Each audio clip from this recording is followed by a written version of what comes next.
Hello and welcome to Mere Finance. Today we're going to talk about Argentina. They just elected a new president, one of the most libertarian presidents ever to be in charge of a South American country. And that has huge implications in copper markets as we continue in our commodity series. So stay tuned to what Milei, Argentina, and copper have in relation. Don't forget that copper, one of the main metals needed for the electrification transition, which is being pushed by the markets and, of course, the politicians.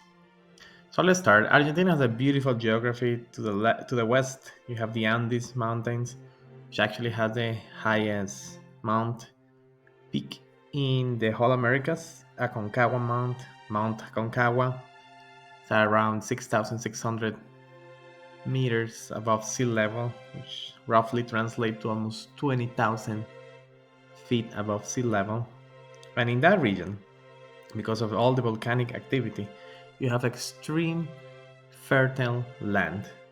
Argentina has more cattle than people, around 45 million cattle is there. You have soybeans, you have mate, you have tremendous amount of grain.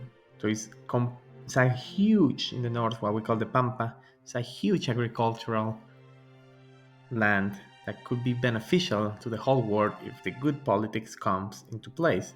Because why? You have also access to different rivers and direct access to the Atlantic Sea. So it's a really fertile land, extremely good weather, and it's flat. So it really helps with agriculture and cattle. And then in the south, you have one of the driest places in the Americas, which is the Patagonian Desert. But because of being a desert, it's extremely rich in gas, oil, and nickel and copper. So we're going to see how these implications. It's like a giant dormant Argentina that has so much potential. And then on the west side, you also have a lot of vineyards.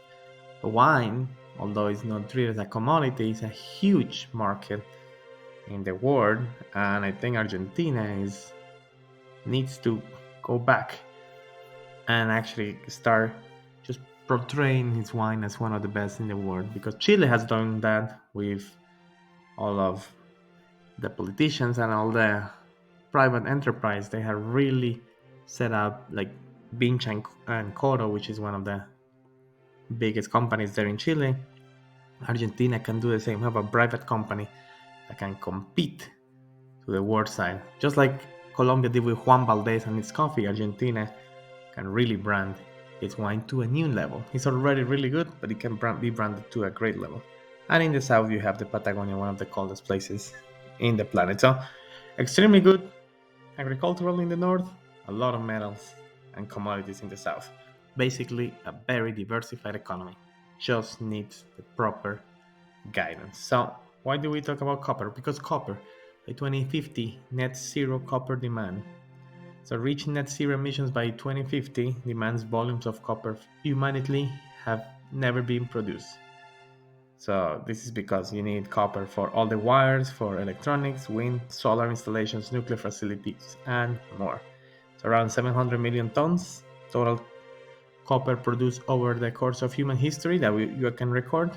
1.4 billion is needed to reach 2050. So it's a huge, huge, huge, huge surge of demand. And if you have the supply, you can benefit really well. Just for reference, this is a really good graph. You have the one World Trade Center, which is around 545 meters, which is roughly zero point 0.6, zero point 0.8 miles. So you can see that's the amount of tone that you need to get in the volume to get for to just make sure the demand is met in 2050. So basically, what are we saying? By 2050, twice the coppers is need to be produced, is need to be supplied from more than the 3,000 years that we as humans have produced. And Argentina just created different projects, and they have just been approved. And you have the 10 biggest ones, most of them in the south, in San Juan, which is one of the provinces in the south, and you have Catamarca and Mendoza on the west. So now that you got approved, now that you have a pro-business president with extreme desire to deregulate the market, I think we are ready to see Argentina really trying to help to meet that supply, especially because so far the cost of business has been so high in Argentina. I think it's a huge opportunity in that sense. So in San Juan, there is 4 copper projects that will produce more than 30 billion over 40 years.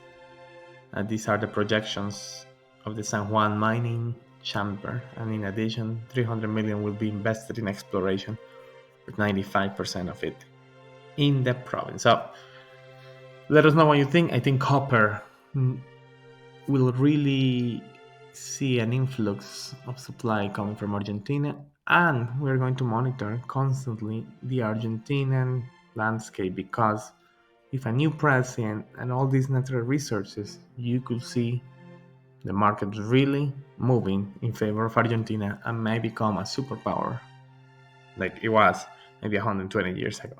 So thank you for watching, and don't forget to subscribe.